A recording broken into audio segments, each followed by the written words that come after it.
And here we go. From the 1011 Now streaming studio in Lincoln, Nebraska, this is the N Report Husker Show, sponsored by Fat Dog's Convenience Store. Hi, everyone. Bill Rentschler alongside Kevin Sjuts in the 1011 Now streaming studio. Another edition of the N Report Husker Show brought to you by Fat Dog's Convenience Store. Kevin, we got to take this thing on the road. We got to head on over there. So I've been saying, get some chips, maybe some popcorn, get some snacks. Get it right set by up. the big gulps. Yeah, there. Get some big gulps. There we go. That'd be a lot of fun. We're going to have to put that into the works.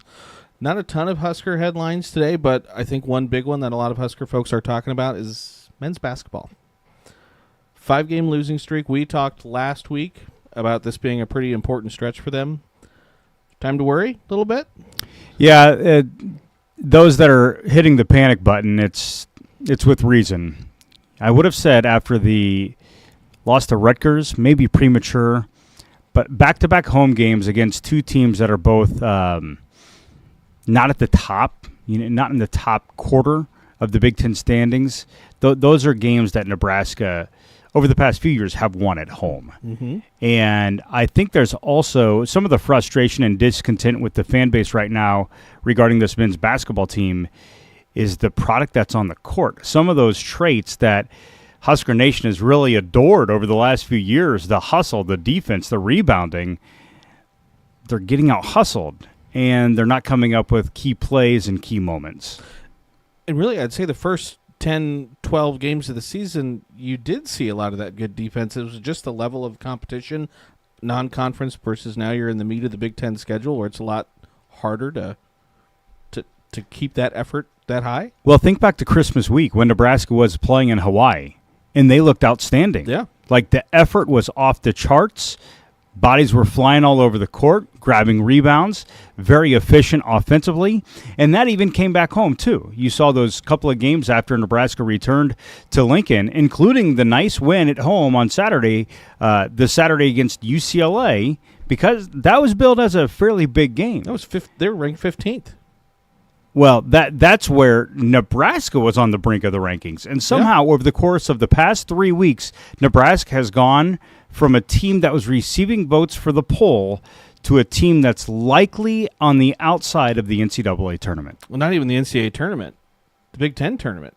Top 15 that teams too, yeah. go to the Big Ten tournament. Nebraska, I believe, is third to last, second to last? 16th, I believe. Yeah, Minnesota and Nebraska are both 2-6 in conference, and so this has been a wild week in the Big Ten, though. So if you're looking for a little ray of sunshine or something to grab hold to, is that this conference season has been insanely unpredictable, especially over the past couple of weeks. Purdue loses at home. No one saw that coming. Minnesota won another game. They won back-to-back quad one games. So the Gophers are starting to steal some wins. Michigan State's still at the top. They look like they're one of the best. And Illinois even last night lost at home to Maryland. So there's been some head-scratchers in the league. And if you're Nebraska, you're hoping you're the team inducing some of the head-scratching in the weeks to come. Did Fran McCaffrey in the second half of that Iowa game kind of like break the team a little bit? They were up 15 with, it's still early in the second half. Feels like from that moment on, it's just been pretty downhill. There's a lot of commiserating on what was the moment in which Nebraska's season started to get on tilt. Because of the 5-game losing streak, they've lost in different ways, Bill. Mm-hmm. They went out to Purdue and they just got boat raced. Yep. But Purdue's really good, especially at home. They fell apart in a game they should have won with a 15-point lead at Iowa. They lost the home game to Rutgers, and that's a game Nebraska was playing at home. They had a lead in the second half. And then you look at this recent loss to Maryland, and Maryland just made some plays down the stretch. It was 69-69 with about a minute and a half left. And hat tip to the Terps. They made just a few more plays than Nebraska. The Huskers had the ball with the chance to tie in the closing seconds and didn't get a shot off. And that won't sit well with the coaching staff, with the players, and the fan base. Yeah, it was turnover, I think. Hoiberg had tried to, make some changes. I think it was Aaron Eulis got the start over Raleigh Wooster, but just didn't didn't work out. So they now are on the road at Wisconsin. I think they're ranked 19th. Yeah. So that's, Kohl Center's always a tough place to play. Wisconsin was on a 7-game winning streak, talking about some of the unpredictability in the Big Ten. They just lost to UCLA, which snapped their winning streak. But Wisconsin's got a pretty good team. They're especially good at home.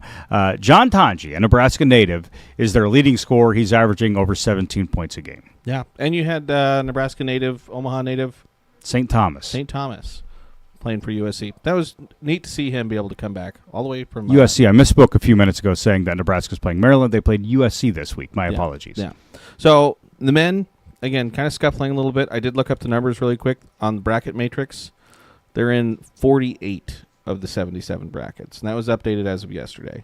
Is that your go-to? I just kind of start there to kind of see. What does the common fan, if they want to get a gauge for where Nebraska's at, there's so much out there. There's T3 bracketology. There's the ESPN bracketology. What did you just look up? Bracket matrix. Bracket matrix, and that just scours all of the brackets? It's got all of them.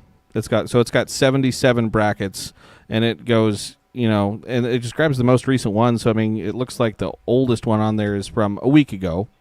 But then the most recent one, is from yesterday. And so it's got a whole bunch of stuff, and it just basically averages it all out. And so Nebraska averages out right now in all those brackets at 10.9. So they have them as an 11 seed, but they only are in 48 of the 77. Prior to the USC game, for those that are kind of sickos and like to look at brackets that will be released in March and January, there was one that had Nebraska in that first 4 game, played in Dayton on the Tuesday, a couple of days after Selection Sunday. I don't know how fans would even feel about that. Getting in the tournament is a big deal, though, especially back-to-back seasons. And I think some of the pressure of that has weighed on these guys. Joan Gary had a tremendous soundbite following the USC game the other night, just saying that he has full faith in the locker room. Those are his guys. He'll go to hell with them, was his quote. The numbers that tell me that again, the website? Bracketmatrix.com. Bracketmatrix.com.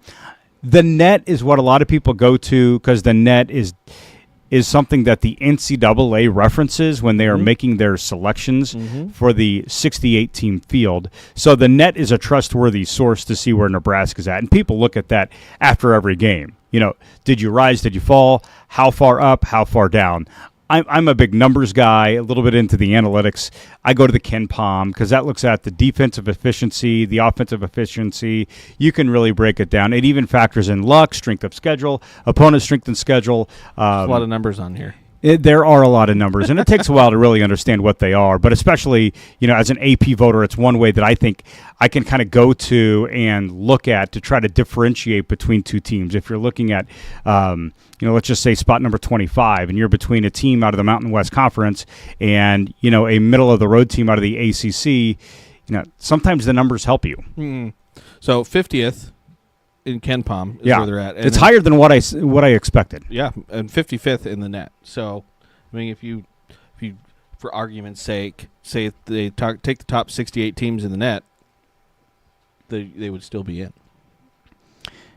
50th in the net. They're in the Ken Palm. That at 12-7, that's where Nebraska stands directly behind Northwestern. They're ahead of teams like Villanova, SMU, New Mexico, Arkansas. John Calipari have the same record. I'd like to see that matchup on a neutral. That'd be fun I'm not suggesting in the tournament, just in general. To see Fred Hoiberg match wits with Calipari. Nebraska, of all the numbers that I think overwhelmed you, Bill, their defensive efficiency rating in the Ken Palm is 42, which had been as high as, I believe, 12 to 15. So there has been a drop-off, but it's still, the numbers are telling me that though it has regressed, it's still not terrible. Mm-hmm. And that's how I was going to say that. I don't think you could point to any one player on that team right now and say they're playing that bad. Joan Gary had 27 points the other night. Bryce Williams still had 17, 18, 19 points the other night.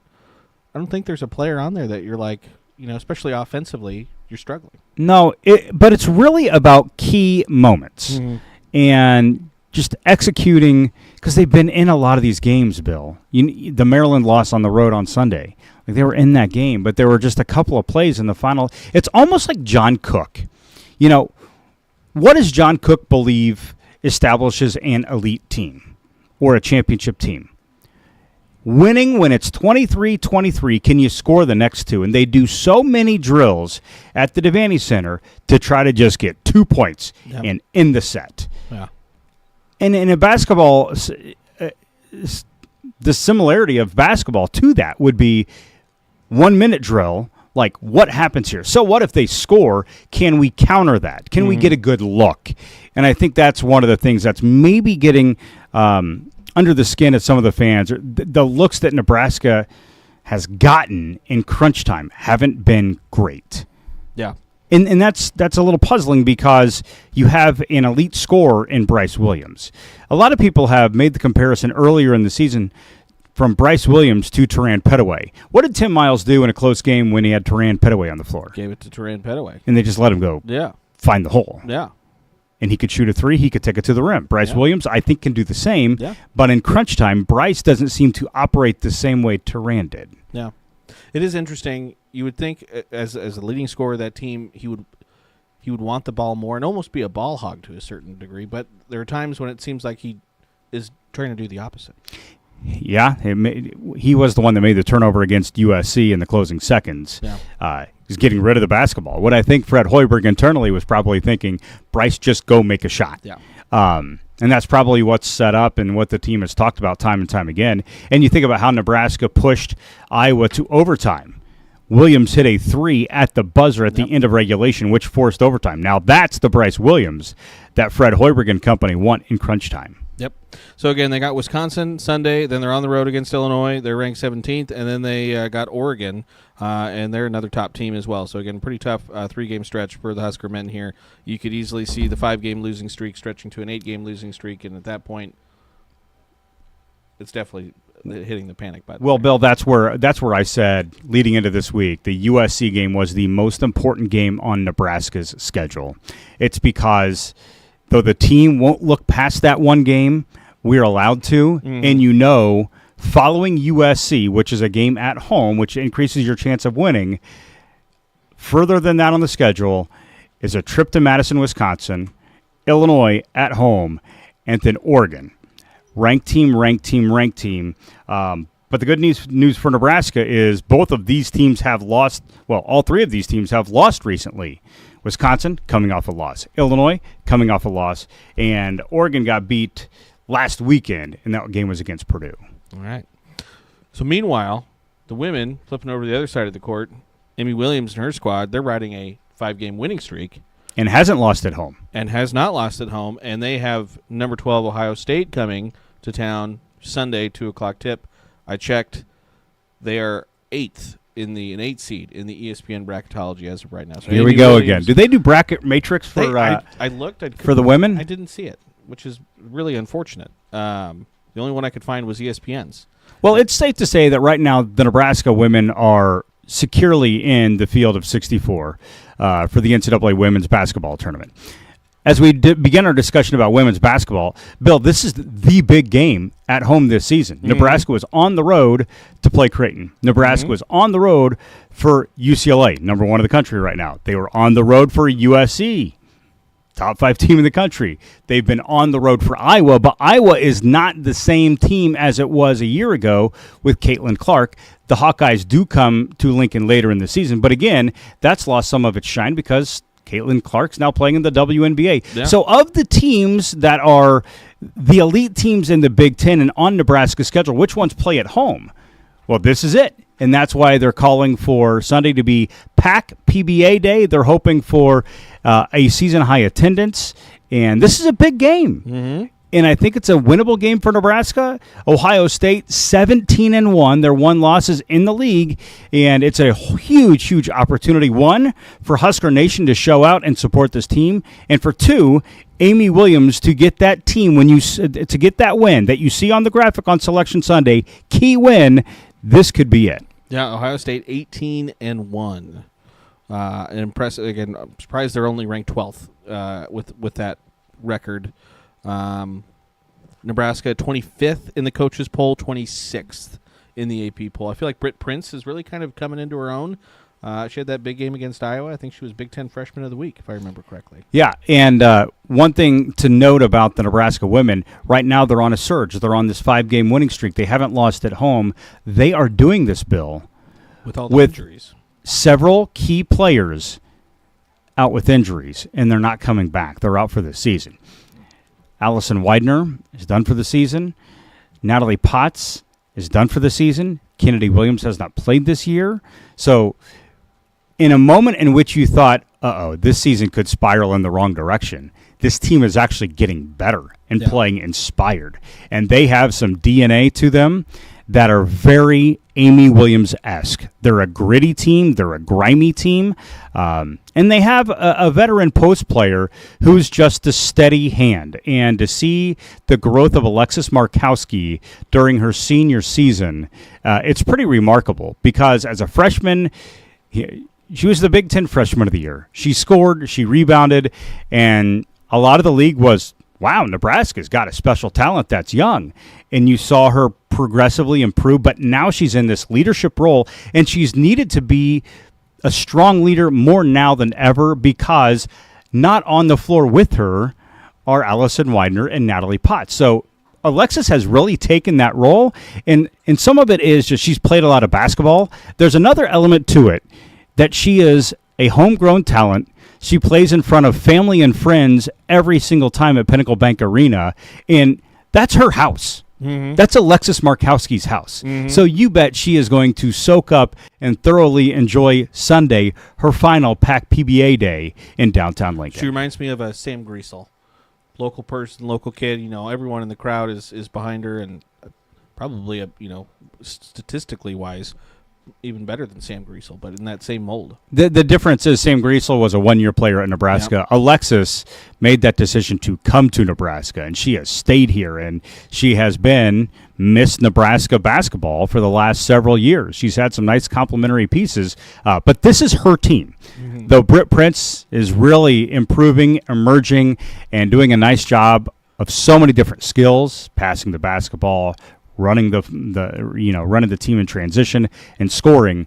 This is still Alexis's team. And we did a story on Alexis last night, and she had just a fantastic quote about how she knows how many home games are left because that's her clock. Because after this season, there's no more Nebraska basketball for Alexis Markowski, which is crazy to think she is a senior because for anybody that's followed her career, it'll age you real quick. Because I remember her, playing at Lincoln Pius the 10th and winning the HAC and going to the state tournament, just a special talent in high school. And now she's near the end of her historic career with the Huskers. So she said, I know I've got 5 left.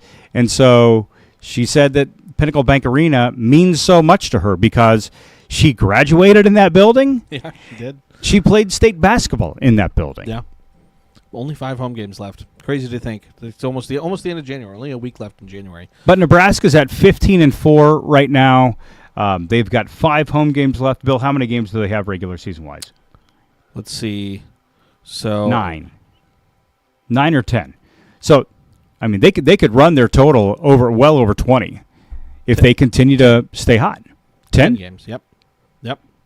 So and the schedule is not daunting for Nebraska. No, Ohio State at home, and then you're on the road against Purdue and Indiana, and you got Michigan, Iowa at home, Maryland, and Illinois on the road, Oregon, Washington at home, and then you finish with at Northwestern. Okay, so that Maryland game on February 13th, that'll be tough. Yeah.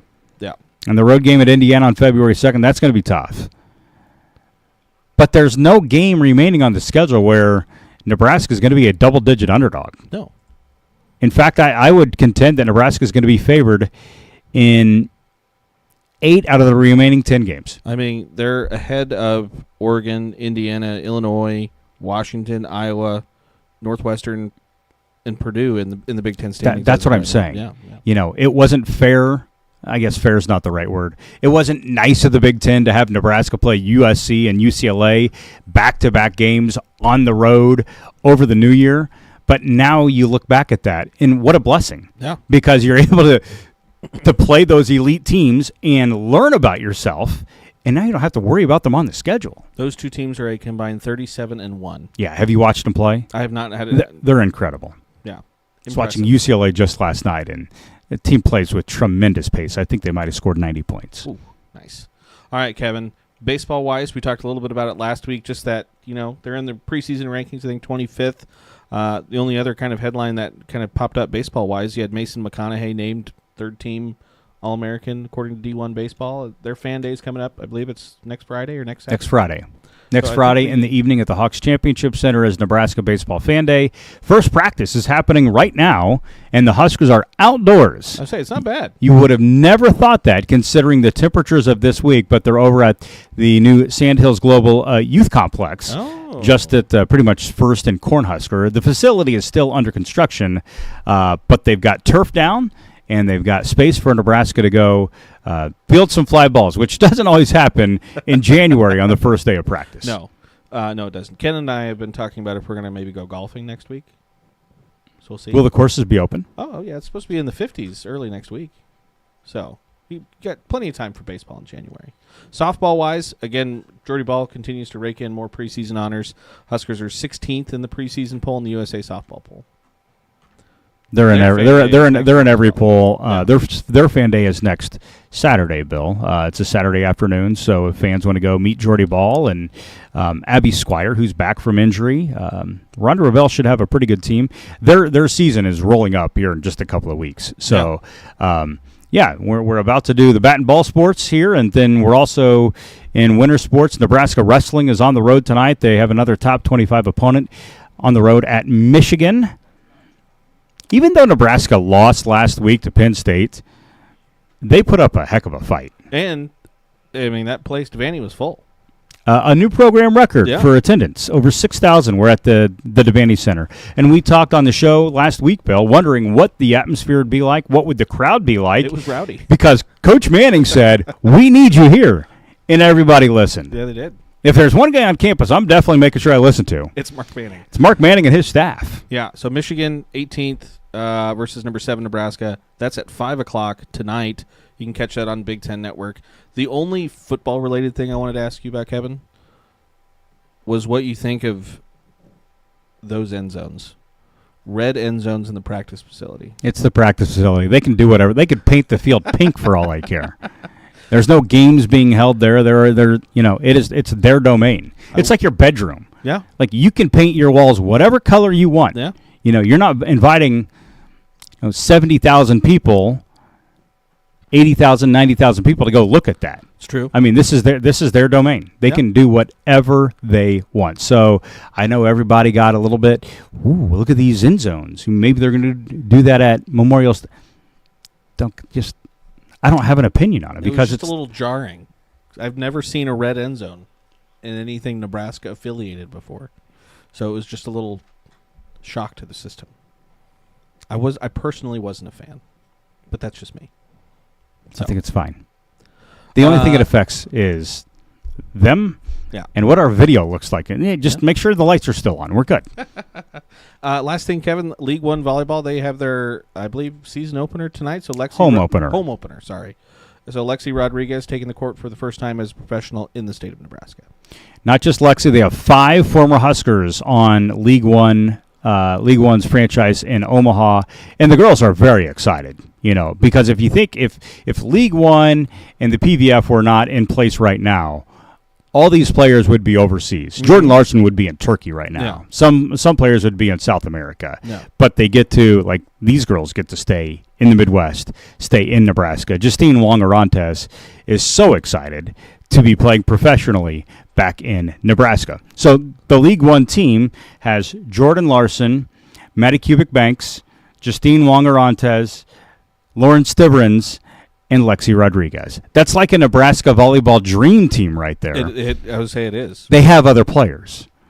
But, and Stivrins is not playing middle. She's playing on the right side, and she has been unbelievable over the first 2 matches. League One is leading the league with a 2-0 record, and I believe Stivrins had, one match, I think she hit 700 as a pin hitter. That is not common. She had 17 kills, hit 700. That's ridiculous.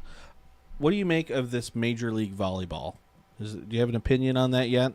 Need to We learn went more. from kind of like no volleyball leagues. Now all of a sudden we have 3 volleyball leagues. Need to learn more about this because it is the league that is going to be established next year with a minimum of 8 teams. The Supernovas will be one. They're kind of leading the charge and leaving the Pro Volleyball Federation and going to the MLV, Major League Volleyball. Just have to learn more about it. Jordan Larson was asked this week if having 3 professional leagues in the United States is sustainable, and she seemed very unsure. She didn't say no, she didn't say yes, but she definitely has some skepticism about that. Yeah. I think everybody does. Yeah. I mean, because you're breaking up the talent. You're making it fairly difficult for fans to follow their favorite players from college. But why is this happening? This is a common question I get. Like, why do they have 2 leagues right now? Why will they have 3 leagues next year? Well, if you've watched college volleyball or just been aware of college volleyball over the last couple of years, it's exploded. It's exploding. Attendance is skyrocketing. TV viewership is skyrocketing. And volleyball right now has the highest participation in girls' athletics nationwide in high school. That's So incredible. the sport is just on the rise. So there's money to be, like, if there is attention to it, there should be opportunities for it. Yeah. Because if you don't provide the opportunities here, guess what? They're going somewhere else. Yeah. So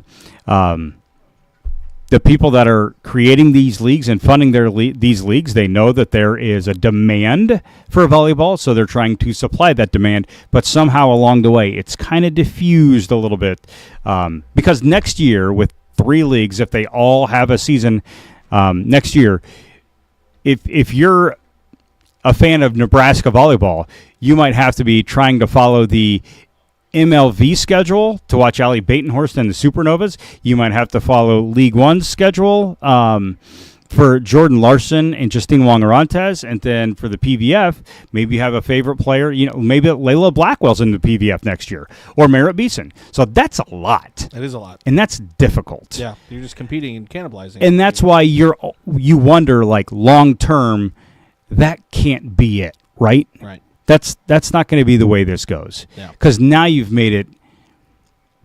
You've made your money, but you haven't made it easy on the fans. Yeah. It'll be interesting to see how that all plays out. Nebraska volleyball. I think they announced. I think they're playing Pitt in the ABCA First Serve next season. Correct. That's going to be the season opening match of the NCAA season. So probably the NCAA championship matchup that a lot of people thought they were going to have this last season. When you filled out your bracket, who'd you have in the final? Pitt, Nebraska. That's what most people had. No one got it, so we'll get it first game of the 2025 campaign. However, Pitt has had a number of players depart from that team. Tori Stafford and Olivia Babcock, I think she graduated. So they're having, well, it'll be interesting to see what that looks like. Anything else, Kevin? We touched on a little bit of everything there. Happy weekend. Happy weekend. I think I'm ready for a weekend. Yeah. Are you ready for a weekend? I'm ready for a weekend. I think everybody's ready for a weekend weekend where it's not going to be like 20 degrees below zero outside like we had last weekend. Hey, get out and go watch this women's basketball team on Sunday. That's going to be fun at Pinnacle Bank Arena. 2 o'clock, Pinnacle Bank Arena. Appreciate everyone for tuning in, watching another N Report Husker Show brought to you by Fat Dog's Convenience Store. Till next time, hope everyone has a nice weekend. You've been listening to the N Report Husker Show, sponsored by Fat Dog's Convenience Store. Watch, listen, and stream on the 1011 Now app, on YouTube, or wherever you get your podcasts. For more Husker coverage throughout the week, watch the N Report on 1011 Sports at 6 and 10 p.m.